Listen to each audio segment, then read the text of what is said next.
চট্টগ্রামের রাউজান উপজেলার গহিরা যেন রাজনীতির এক আশ্চর্য উর্বর ভূমি। ছোট্ট একটি জনপদ, অথচ জাতীয় রাজনীতিতে তার উপস্থিতি বিশাল। এবারও গহিরার ৩ সন্তান সংসদ সদস্য নির্বাচিত হয়েছেন এবং ৩ জনই বিএনপি থেকে ধানের শীষ প্রতীকে লড়ে বিজয়ী হয়েছেন। চট্টগ্রাম ৬ আসন থেকে নির্বাচিত হয়েছেন গিয়াসউদ্দিন কাদের চৌধুরী। তিনি ১,১২,২৩৭ ভোট পেয়ে জয়ী হন। তার নিকটতম প্রতিদ্বন্দ্বী বাংলাদেশ ইসলামী ফ্রন্টের মোমবাতি প্রতীকের প্রার্থী ইলিয়াস নুরী পেয়েছেন ২৭,১৪৬ ভোট। গিয়াসউদ্দিন কাদের চৌধুরী এর আগেও একই আসন থেকে একাধিকবার সংসদ সদস্য ছিলেন এবং বর্তমানে বিএনপির কেন্দ্রীয় কমিটির ভাইস চেয়ারম্যান।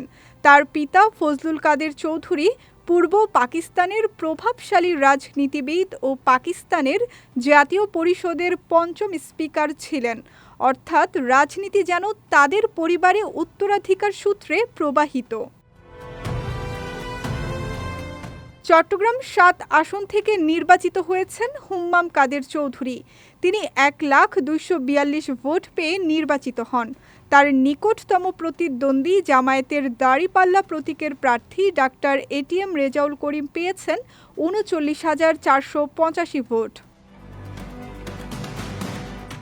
হুম্মাম কাদের চৌধুরীর পিতা সালাউদ্দিন কাদের চৌধুরী ছিলেন বিএনপির স্থায়ী কমিটির সদস্য এবং দেশের এক প্রভাবশালী রাজনৈতিক ব্যক্তিত্ব। হুম্মাম কাদের চৌধুরীর জীবনেও রয়েছে আলোচিত অধ্যায়। তাকে দীর্ঘদিন গুম করে রাখার অভিযোগ ওঠে, যা তাকে রাজনৈতিকভাবে আরও আলোচনায় নিয়ে আসে। চট্টগ্রাম ১০ আসন থেকে নির্বাচিত হয়েছেন সাইদ আল নোমান। তিনি পেয়েছেন ১,২১,৩৭৪ ভোট। তার নিকটতম প্রতিদ্বন্দ্বী জামায়াতের প্রার্থী শামসুজ্জামান হেলালি পেয়েছেন ৭৪,৪০৭ ভোট।